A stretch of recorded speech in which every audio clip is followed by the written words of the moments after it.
अगर हम समर्थन नहीं देते तो बिहार में नीतीश कुमार मुख्यमंत्री नहीं बनता। कि मुकेश सहनी सिर्फ मछली मारने वाला नहीं है, ये आने वाला समय में सरकार बनाने वाला मुकेश सहनी भाजपा के सीना पर चढ़कर अपने समाज को आरक्षण लेंगे। और कल तक हमारे लोगों को एक टिकट नहीं मिलता था, लेकिन आज हम टिकट मांगते नहीं है, टिकट बांटते हैं, वो हमारी ताकत। अगर आरक्षण मिल जाए तो हमारा समाज बच्चा पढ़ लिख कर बड़ा डॉक्टर, इंजीनियर, कलेक्टर बनेगा। कोई हमको मारेगा, पीटेगा, हम थाना में जाके उनके ऊपर एक तो आपका अपना अधिकार अगर है तो लड़ाई लड़कर छीनना पड़ेगा। कि हर इंसान को इस संसार में अपनी जिंदगी को बेहतर बनाने के लिए अवसर मिलता है। आज देखिए इस संसार में कुछ लोग बड़े बड़े गाड़ी, बड़े बड़े महलों में रह रहे हैं, लेकिन बहुत सारे लोग को रहने के लिए घर नहीं है, 2 वक्त का रोटी सही से नहीं मिल पाता है, गरीबी में जिंदगी जीते हैं। तो आपका भी अधिकार है कि बड़े लोगों के जैसे जिंदगी जीने का, लेकिन उसके लिए आपको ही काम करना पड़ेगा। मैं भी एक गरीब परिवार में ही जन्म लिया, पिताजी मछली मारते थे, ऐसे परिवार में मेरा जन्म हुआ।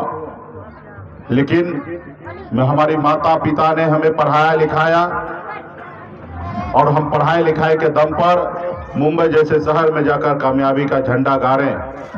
उसके बाद आज आपके हक अधिकार के लिए लड़ाई लड़ रहे हैं और बिहार का नेता, लीडर बन गए। उसी तरीके से आपके भी परिवार में मुकेश सहनी जैसे व्यक्ति बन सकता है, लेकिन उसके बनाने के लिए आपको क्या करना पड़ेगा कि एक रोटी कम खाइए, लेकिन सबसे पहले अपने बच्चे को पढ़ा लिखा के काबिल बनाइए। जब तक हमारा समाज शिक्षित नहीं होगा तब तक हमारा समाज आगे नहीं बढ़ेगा। जब समाज आगे बढ़ेगा तो राज आगे बढ़ेगा, राज आगे बढ़ेगा तो हमारा देश आगे बढ़ेगा। और ये शिक्षा जरूरी है। तो इसलिए बड़े संख्या में यहाँ माता बहन है। इस संसार में गरीबी से अगर पीछा छोड़ाना है तो मात्र 2 ही विकल्प है। एक, अपने बच्चे को पढ़ा लिखा के काबिल बनाना, और दूसरा जो सरकार है वो आपके लिए अच्छा पॉलिसी बनाए। और वह सरकार आपका अच्छा पॉलिसी तब बनाएगा जब सरकार आपका होगा, तब आपके लिए सोचेगा। जो सरकार आपका ही नहीं होगा, जो सरकार आपका नहीं होगा, आपके लिए क्यों सोचेगा? जैसे मैं आज आपका अपना आदमी हूं, मैं आपको अपना परिवार मानता हूं, आपका अपना भाई मानता हूं, तो ही मैं आपके घर पे आया हूं। तो इसलिए मैं आपका अपना परिवार का बच्चा हूं, इसलिए आपके पास आया हूं। आज मैं बंबई का ऐशोआराम जिंदगी को छोड़कर आपके अधिकार के लिए मैं लड़ाई लड़ रहा हूं पूरे बिहार में 10 सालों से, घर परिवार को छोड़कर, क्योंकि मैं आपका परिवार के लोग हैं। अगर मैं ब्राह्मण होता, राजपूत होता, ऊंची जाति में जन्म लेता तो आपके लिए लड़ाई नहीं लड़ता। तो इसलिए आपको भी अपनी लड़ाई लड़ना पड़ेगा। ये देश जो था वो गुलाम था। आपके पूर्वज, हमारे पूर्वज ने लड़ाई लड़ा, तब जाके ये देश आजाद हुआ। इस देश में जितने बड़े से बड़े अमीर आदमी या ऊंचे जाति का जितना अधिकार है, उतना ही गरीब आदमी का और पिछड़ी जाति का भी उतना ही अधिकार है। लेकिन आप अपने अधिकार के लिए लड़ाई नहीं लड़ते हैं। आज बंगाल में जाइए, वहां पे निषाद समाज के सभी उपजाति, चाहे बिंद हो, बेलदार हो, नुनिया हो, मला हो, चाहे हो तियर हो, बनपर, गोरी, निषाद के सभी 22 उपजाति को आरक्षण मिल रहा है, एससी का दर्जा मिल रहा है। दिल्ली में आरक्षण मिल रहा है एससी का दर्जा, लेकिन बिहार में नहीं मिल रहा है। अगर बिहार में मिलता तो आज निषाद का बेटा कलेक्टर होता, एसपी होता, एसडीओ होता, डॉक्टर होता, इंजीनियर होता, बड़े बड़े ओहदे पे रहता। लेकिन आरक्षण नहीं रहने के कारण आज आपको नहीं मिला। और आरक्षण कौन देगा? एक सरकार का काम है देना, और आपका काम है विरोध करके, लड़ाई लड़कर लेना। जब आप लेने के लिए नहीं खड़ा होइएगा तो देने वाला नहीं देगा। तो आपका अपना अधिकार अगर है तो लड़ाई लड़कर छीनना पड़ेगा। आज हम लोग अपने अधिकार के लिए लड़ाई लड़ रहे हैं। कल तक बिहार में निषाद को कोई जानता नहीं था, लेकिन आप और हम सब मिले हैं जब आपने हमको अपना नेता माना है, और जब आपने कहा सनत मल्ला आप आगे बढ़ो, हम तुम्हारे साथ हैं, तो आज पूरा बिहार ही नहीं पूरा देश हमसे डरने लगा है। कल तक हमारे लोगों को एक टिकट नहीं मिलता था, लेकिन आज हम टिकट मांगते नहीं है, टिकट बांटते हैं, वो हमारी ताकत है। 2020 में बिहार में सरकार बना, नीतीश कुमार जी मुख्यमंत्री बने, उनको मुख्यमंत्री हमने बनाया। अगर हम समर्थन नहीं देते तो बिहार में नीतीश कुमार मुख्यमंत्री नहीं बनता।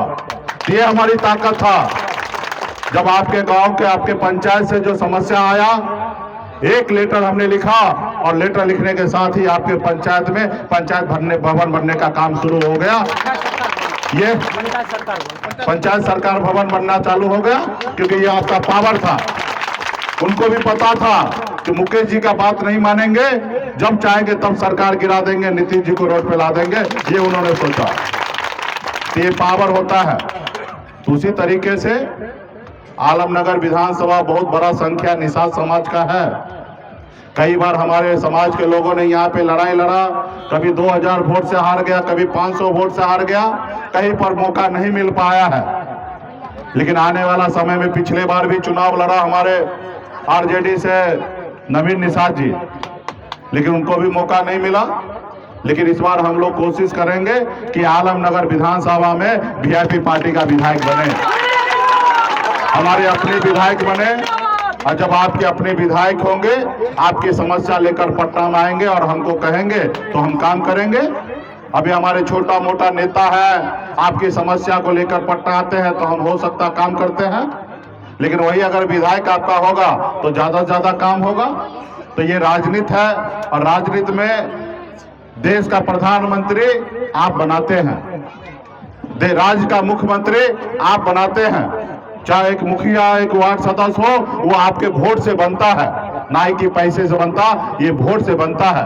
और वोट आपके पास है, चाहे संसार में जितना भी अमीर आदमी हो, उसका भी वोट का वैल्यू एक ही है, और आपका भी वोट का कीमत उतना ही है, एक वोट है। तो आप बराबरी है, और आप ही के वोट से प्रधानमंत्री बनता है साथियों। तो आने वाला समय में राज्य में मुख्यमंत्री सही चुनना है, विधायक को सही चुनना है, देश के प्रधानमंत्री को सही चुनना है, ऐसे लोगों को चुनना है जो हमारा अधिकार हमको दे दे। जैसे हमारा अधिकार है आरक्षण, अगर आरक्षण मिल जाए तो हमारा समाज, बच्चा पढ़ लिख कर बड़ा डॉक्टर, इंजीनियर, कलेक्टर बनेगा।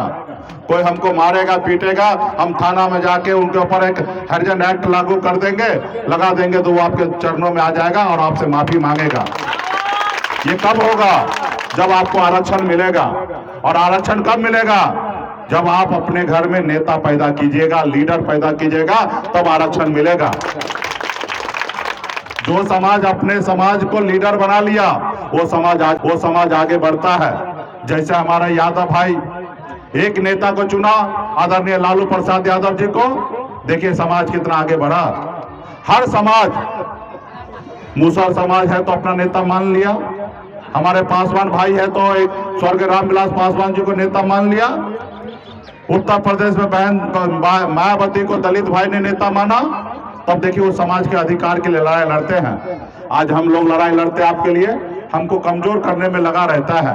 बड़ा बड़ा शक्ति वाला है, पैसा वाला है, ज्यादा बोलते। अभी पिछली बार आप देखे होंगे, हम अपने अधिकार के लिए लड़ाई लड़ रहे थे और 4 गो विधायक को ले लिया भाजपा वाले ने, हमको कमजोर कर दिया। फिर हम खड़ा हुए और संघर्ष कर रहे हैं। तो संघर्ष में आप लोगों को साथ देने की आवश्यकता है, और जब साथ दीजिएगा, कल 4 बना, कल 40 बनाएंगे, एक कभी 125 बनाएंगे। जब 40 विधायक बन जाएगा तो पार्टी जल्दी टूटेगा नहीं, और जब 40 विधायक होगा तो अभी देखिए 43 को विधायक पे मुख्यमंत्री बने हैं नीतीश जी। आपके पास भी विधायक ज्यादा होगा तो आपका डिप्टी चीफ मिनिस्टर होगा, बहुत सारा मंत्री होगा, आपका अपना मुख्यमंत्री होगा। और जब आपका अपना लोग होगा तो निश्चित तौर पे आपके अपने लोग आपके अधिकार के लिए लड़ाई लड़ेगा। आज हमारे पास कुछ भी नहीं है, तब भी आपके लिए लड़ाई लड़ रहे हैं। और जब हमारे पास पावर आएगा तो डबल स्पीड में लड़ाई लड़ेंगे। फिर ज्यादा से ज्यादा लोग हमारी बात को सुनेगा। अभी तो बोलता रहे ये तो मछली मारने वाला है, कितना लड़ेगा। ये कल तक पहले बोलता था कि क्या कर लेगा मुकेश सहनी, इसका समाज मछली बेचने वाला, मछली मारने वाला, इससे कुछ नहीं होगा। और जब हमने 4 विधायक बना के दिखा दिया, तब वो लोग मानने लगा कि मुकेश सहनी सिर्फ मछली मारने वाला नहीं है, ये आने वाला समय में सरकार बनाने वाला मुकेश सहनी है। और इसलिए हमको रोक दिया आगे बढ़ने से। लेकिन मुकेश सहनी रुकेगा नहीं। जैसे हमारे राज्य में एक दशरथ मांझी हुए जो पहाड़ को तोड़कर रास्ता बना के आगे चला, उसी तरीके से दूसरा मुकेश सहनी है कि भाजपा के सीना पर चढ़कर अपने समाज को आरक्षण लेंगे, और अगर आरक्षण नहीं देंगे तो भाजपा को दिल्ली का कुर्सी खाली कराकर वहां पे खुद बैठकर अपने लोगों का आरक्षण हम लोग लिखेंगे। साथियों, लिखेंगे। हम रुकने वाले नहीं हैं, सिर्फ साथ आपकी जरूरत है, क्योंकि वोट में ही जो ताकत है ना, ये वोट में ताकत, आपका वोट से ही राज्य में मुख्यमंत्री और देश का प्रधानमंत्री बनता है। और जब आपका वोट का ताकत हमारे साथ होगा तो दुनिया का हर ताकत से हम लड़ाई लड़ेंगे। तो बहुत बहुत धन्यवाद देता हूं। यहाँ तो हम लोग सामाजिक कार्यक्रम में आए हैं और अवसर में बहुत सारा बात रखे हैं, फिर मौका मिलेगा आप लोगों के। पैनोरमा ग्रुप, जो सोचता है वो करता है। आपके अपने सपनों का आशियाना। ये लो, मुंह मीठा करो। आज मैंने अपना जॉब छोड़ दिया, अब हम पूर्णिया वापस जाएंगे। जॉब छोड़ दिया है? मतलब ये घर कैसे चलेगा? हम करेंगे क्या? और माँ बाबूजी क्या बोलेंगे?